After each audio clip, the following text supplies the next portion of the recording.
Eli லாமா சபக்தானி. Eli Eli லாமா சபக்தானி. என் தேவனே என் தேவனே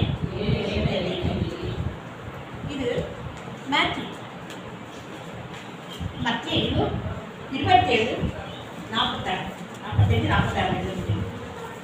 இன்னொன்று நம்ம எனக்கு என் நேரம் பாஸ்டரோட கையில் இருக்கு. அதனால வேகமாக ஆரம்பிச்சுட்டேன். கொண்டு வந்திருக்கேன். பார்த்து பாதி விரட்டினாரா எனக்கு தெரியல. அதனால வேகமாக சொல்லிடுறேன். அப்போ 27 மேத்யூ 27:45 மார்க் 15:34. இதில் மார்க்கில் வந்து எலோயி எலோயி லாமா சபக்தானி. இந்த ஏலி ஏலி லாமா சபக்தானி, எலோயி எலோயி லாமா சபக்தானி ஒரே அர்த்தம். இதுல எது ரைட்? இதுல எது ரைட்?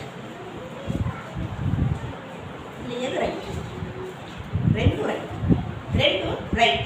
ஏன்னா இது பரிசுத்த ஆவியினால் கொடுக்கப்பட்ட இது, அதுவும் பரிசுத்த ஆவியினால் எழுதப்பட்டதுதான், இதுவும் பரிசுத்த ஆவியினால் எழுதப்பட்டதுதான். இந்த எலோயி எலோயி வந்து ஏலி பார்க்கிறோம். இந்த ஏலி ஏலி லாமா சபக்தானி வந்து மத்தேயுனால் யூதர்களுக்கு கொடுக்கப்பட்டது. இது ஒரு யூத வார்த்தை, ஹீப்ரூ லாங்குவேஜ். அப்போ இது ஹீப்ரூ லாங்குவேஜ் வந்து யூதர்களுக்கு கொடுக்கப்பட்டது. நல்லா கவனிக்கணும். இந்த வார்த்தை வந்து ஒரு கற்கான வார்த்தை என்று சொல்லப்படுகிறது. இது ஒரு கஷ்டமாக இந்த வார்த்தையை புரிந்து கொள்வது மிகவும் ஒரு கஷ்டமான காரியம். இந்த தேவன் பரிசுத்த ஆவியானவரை கொடுத்திருக்கிறாரு. இது யூத ஜனங்களுக்கு கொடுக்கப்பட்டது. தாவீதின் காலத்திலே என்ன சங்கீதம் 22:1 சங்கீதம் 22:1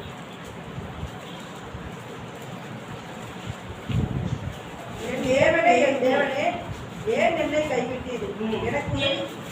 என் தேவனே ஏன் என்னை கைவிட்டீர்கள் இருக்குது. அப்போ இது வந்து இயேசு கிறிஸ்துக்கு 1000 ஆண்டுகளுக்கு முன்பாக தீர்க்க தரிசனமாக இயேசு வருவார் என்று தீர்க்க தரிசனமாக உரைக்கப்பட்டது. 1000 கிறிஸ்துக்கு முன் 1000 ஆண்டுகளுக்கு முன்பாக கொடுக்கப்பட்ட வார்த்தை அது. அப்போ அங்க என்ன லாங்குவேஜ் பேசுறது? யூத லாங்குவேஜ், ஹீப்ரூ, அதை யூதர்கள் பேசுறது.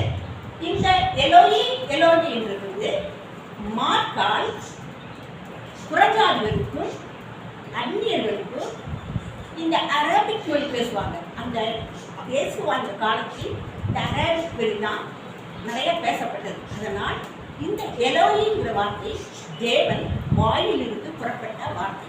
தேவன் இந்த எலோயி என்றுதான் சொன்னார். அந்த வார்த்தை வந்து மார்க்கு வந்து இந்த ஜனங்களுக்கு புரியத்தக்கதாக என்ன செய்தார்? எலோயி எலோயி லாமா என்று சொன்னார். இதுதான் இவருடைய வித்தியாசம். இந்த 7 வசனங்களில் முதல் வசனம், கடைசி வசனம், இப்போ நான் சொல்லுகிற 4வது வசனம், நடு வசனம், இது வந்து பிதாவுக்கு. இந்த வார்த்தை வந்து பிதாவுக்கு. ஏனென்றால் பிதாவே ஃபர்ஸ்ட் வார்த்தை, பிதாவே இவர்களுக்கு வண்டியில் தாங்கள் செய்ய வேண்டியது அறியார். கடைசி வார்த்தை என்ன சொல்லிட்டாங்க? பிதாவே உங்களுடைய கைகளே நாவே ஒப்புக்கொண்டு. இதுவும் பிதாவு. ஏனி ஏனி சமத்தானி, இதுவும் பிதாவுக்குரிய வார்த்தை, பிதாவுக்கு கொடுக்கப்பட்டிருக்கிறது. இதுதான் இதில் ஒரு காரியம்.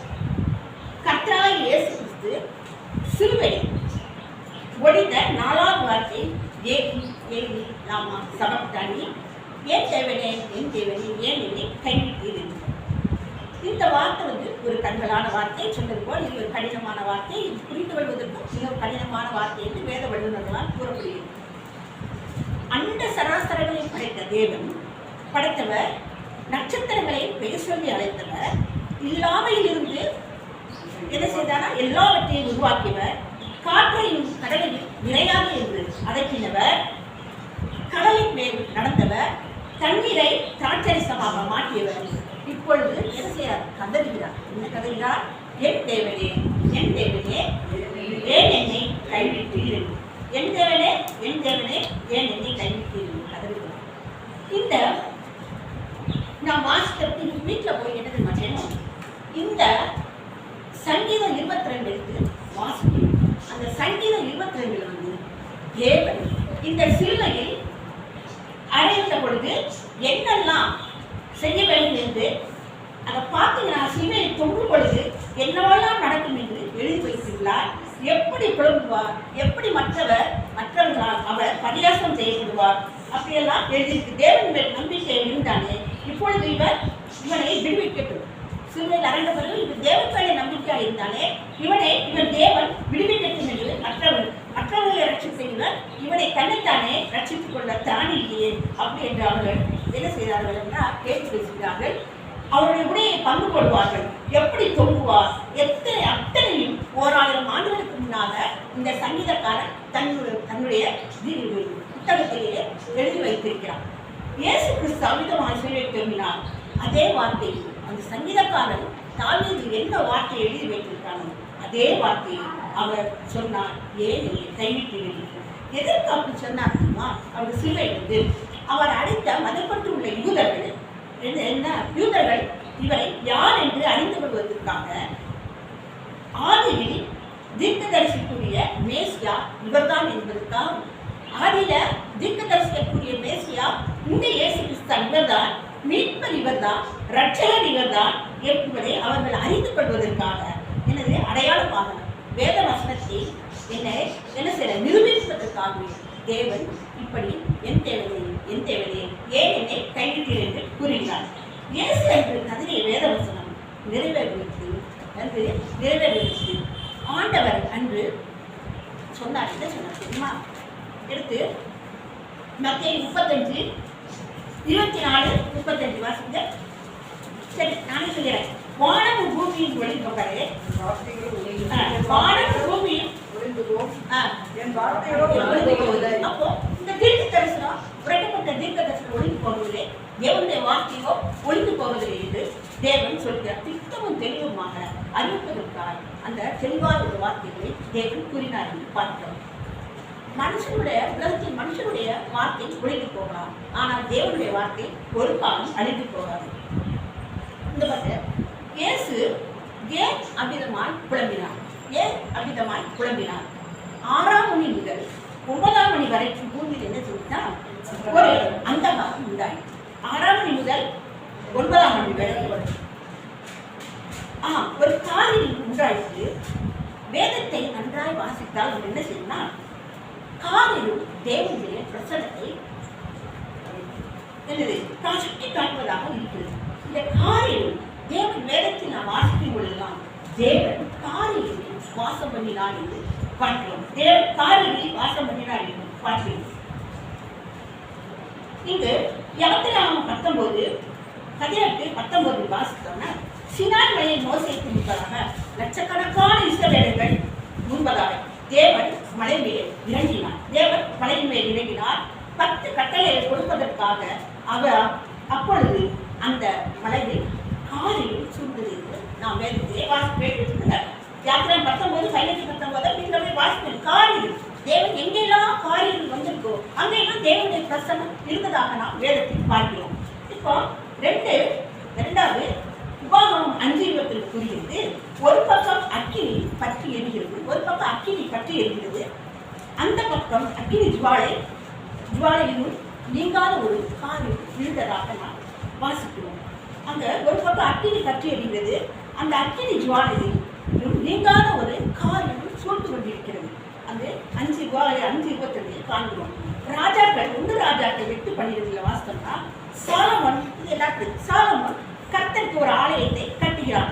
ஆண்டவரே, இந்த ஆலயத்துக்கு நீர் வாரும் என்று கூப்பிடுகிறான். ஆண்டவரே, இந்த ஆலயத்துக்கு நீர் வாரும் என்று கூப்பிடுகிறான். அப்பொழுது ஒரு காரிருள் மேகம் அந்த இடத்தை மூடுகிறது. அப்பொழுது ஒரு காரிருள் மேகம் அந்த ஆலயத்தை மூடுகிறது. ஊழியர்களால் வேலை செய்ய முடியவில்லை என்று வேதம் கூறுகிறது. படிச்சுனாக இருக்கும் என்று வேதம் கூறுகிறது.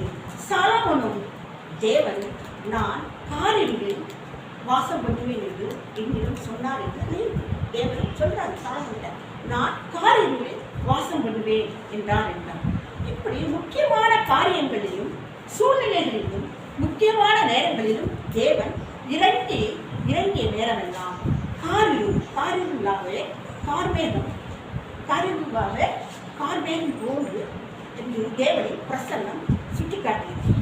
பிரசன்னத்தை சுட்டிக்காட்டுகிறது. இந்த காரிருள் தேவனுடைய பிரசன்னத்தை சுட்டிக்காட்டுகிற வண்ணமால் வேதத்தில் பல இடங்களில் காணலாம். முதல் முறையாக இதை நாம் ஆதியாகமத்தில் காணலாம். எப்படி தெரியுமா? நம்ம பாடம் படிச்சுமே பைபிள் ஸ்டடி. அதில் வந்து ஆபிரகாமோட ஆண்டவர் ஒரு உடன்படிக்கை பண்ணுவார்.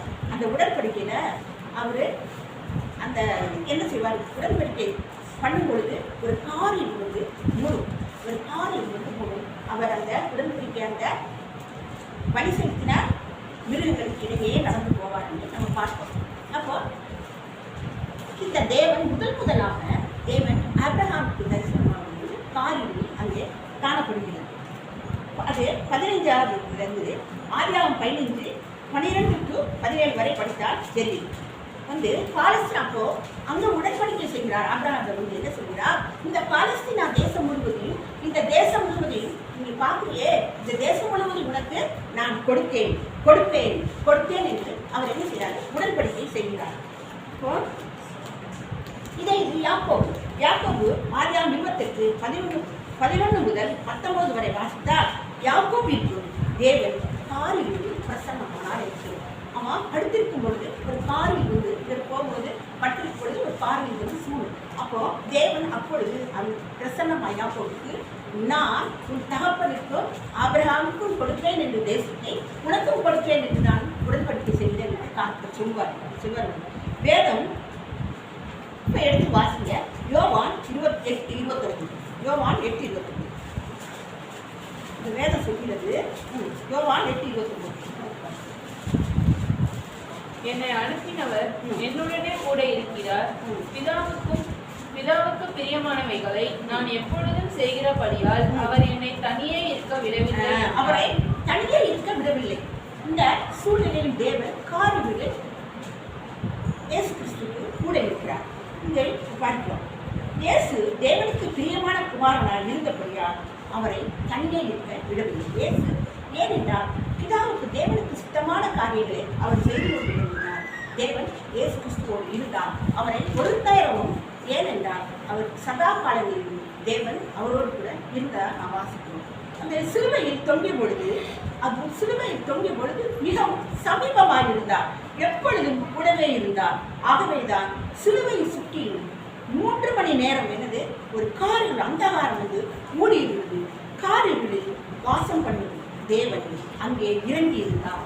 அங்கே ஒரு நாளும் இந்த கிறிஸ்துவுக்கு பிரியாத தேவன், எனக்கு பிரியமான தேசகுமாரன் கஷ்டப்படும் பொழுது வர பிரசனம் வருது.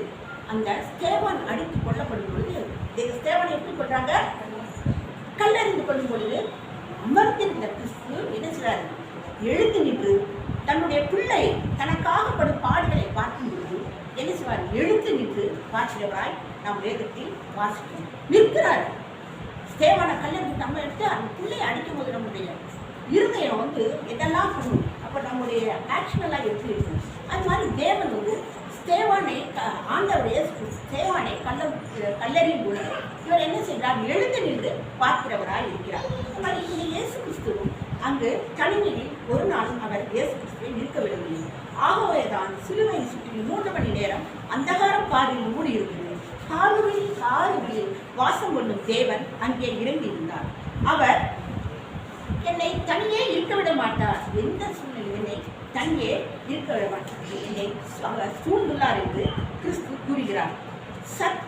அதற்கு சற்று முன்தான் இது கிறிஸ்துவின் தாயும் அன்பான ஒரு சிஷனும் அவரை விட்டு பிரிந்து போகிறார். அவரை விட்டு போகிறார். அவர் சொல்றாங்க, இப்போ முந்திரவசம் அந்த இது ஸ்ரீய அதை உன் மகன் அதை உன் தாய் என்று சொல்றார் இல்லையா? இந்த வார்த்தையை சொல்லி முடிச்சு அவங்க போயிடுறாங்க. அதுக்கப்புறம் 3 மணி நேரம் கழித்து தான் இந்த வேதவசனத்தை ஏறி சமத்தாக என்று கூறுகிறார். அப்பொழுது காரில் உண்டாகிறது தேவனுடைய பிரசனம் உண்டாகிறது. இங்கே ஏதாவது சொல்லுகிறது வேதத்தில். அப்புறம் சூழ்நிலை தேவன் வேதனையில் துடிக்கும் மகனின் ஆறுதலுக்காகவும் நம்மோடு ஒரு உடன்படிக்கை செய்வதற்காகவும் தேவன் காரில் வந்து இறங்கினார் என்று நாம் பார்க்கிறோம். ஆபிரகாமுக்கு ஒரு தேசத்தை கொடுப்பேன், கொடுக்க ஒரு உடன்படிக்கை பண்ணினார். இன்னைக்கு அவர் உங்களுக்கும் எனக்கும் ஒரு உடன்படிக்கையை கொடுப்பதற்காக என்ன செய்கிறார்? வந்து நிற்கிறார். நான் கலாத்தியர் 1:4, எபிரேயர் 1:3 இதையெல்லாம் வாசித்தோம்னா நான் வந்து இயேசு என்னன்னா அந்த இயேசு தம்மை தாமே என்ன செய்கிறாரு? உலகில் உள்ள அத்தனை பேருடைய பாவங்களுக்காக அர்ப்பணித்தார். தன்னை பாவ நிவாரண பலியாகவும் குற்ற நிவாரண பலியாகவும் தேவன் குற்ற நிவாரண பலியாகவும் செலுத்துவதற்கு என்ன செய்வாரு? தம்மை தாமே அர்ப்பணித்தார். அதை அங்கீகரிக்கும் விதமாக தேவன் இறங்கி வந்தார் என்று வேதம் சொல்கிறது. தேவன் தம்மை தாமே, இயேசு கிறிஸ்து தம்மை தாமே பாவ நிவாரண பலியாகவும் குற்ற நிவாரண பலியாகவும் நமக்காக, நாம் செய்த பாவங்களுக்காக, நாம் செய்த மீறுதலுக்காக, நம்முடைய பாவங்களுக்காக, நம்முடைய மீறுதலுக்காக, நம் சாபங்களுக்காக, நம் நோய்களுக்காக, எல்லாவற்றுக்காக தேவன் எல்லாவற்றையும் தான் சுமந்து கொண்டு அங்கே வந்து நிற்கிறார். இந்த எல்லா வழிகளையும் கேட்டுக்கொண்டு வந்து நிற்கிறார். அதை அங்கீகரிக்கிறவர்களுக்காக தேவன் எங்கள் சிலர் இறங்கி வந்தார் என்று வேதம் சொல்லுகிறது. கலாத்தியர் 3:13 படி, கலாத்தியர் 3:13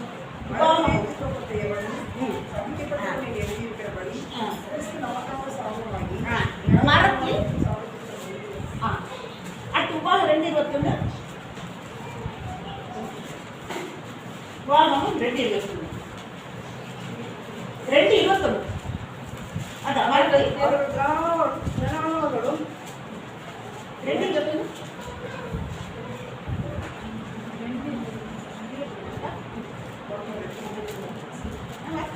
அவர்கள் திரளானவர்களும் நெறியவர்களுமான பலத்த தலைவராயிருந்தார்கள். கர்த்தரோ சேயீரில் குடியிருந்த ஏசாவின் புத்திரருக்கு முன்பாக ஓரியை அழிக்க. சரி, கலாத்தியர் 3:13 படி, இந்த மரத்தில் தூக்கி கொலை செய்யப்பட்டவன் எவனும் சபிக்கப்பட்டவன். அப்ப இயேசு கிறிஸ்து எங்க தூக்கி போடப்படுறாரு? சிலுவை. சிலுவை என்னது? மரம். அப்போ இயேசு கிறிஸ்துவிற்கு சபிக்கப்பட்டவனுக்கு வெளியிருக்கிறது.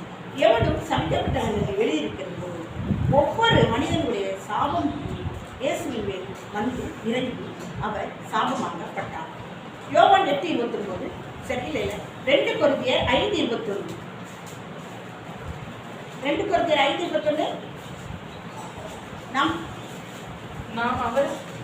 அவருக்குள் தேவனுடைய நீதியாகும்படி பாவம் அறியாத அவரை நமக்காக பாவமாக்கினார். நமக்காக பாவமறியாத அவர் சாபமாக்கப்பட்டார். நமக்காக பாவமறியாத கிறிஸ்து சாபமாக்கப்பட்டார் என்று வாசிக்கிறோம். யோவான் 8:29 உலகத்தின் பாவத்தை சுமந்து தீர்க்கிற பாவாட்டுகிற தேவாட்டு குட்டியாக இயேசு கிறிஸ்து இறங்கி வந்தார். உலகத்தின் பாவத்தை சுமந்து தீர்க்கிற தேவாட்டு குட்டியாக இயேசு கிறிஸ்து இறங்கி வந்தார். இயேசு கிறிஸ்துவின் மீது உலகத்தின் பாவம் வந்து இறங்கியது. அப்பொழுது தேவனின் சமூகம் அவரை விட்டு போயிற்று என்று, அவரை விட்டு விலகிற்று என்று பார்க்கிறோம். எப்பொழுது இந்த சாபத்தை அது பாரில் சூழ்நின்ற தேவன் எப்பொழுது இந்த சாபம் இயேசு கிறிஸ்துவின் வந்து விழுந்ததோ அப்பொழுது அந்த பாரில் இயேசு கிறிஸ்துவுக்கு விலகிற்று. ஏன்னா அது ஏன் காரணம் என்றால் பாவம். பாவம் தான். பாவத்திற்கும் பாவமற்ற பரிசுத்தராகிய தேவனுக்கும் சம்பந்தம் இல்லை.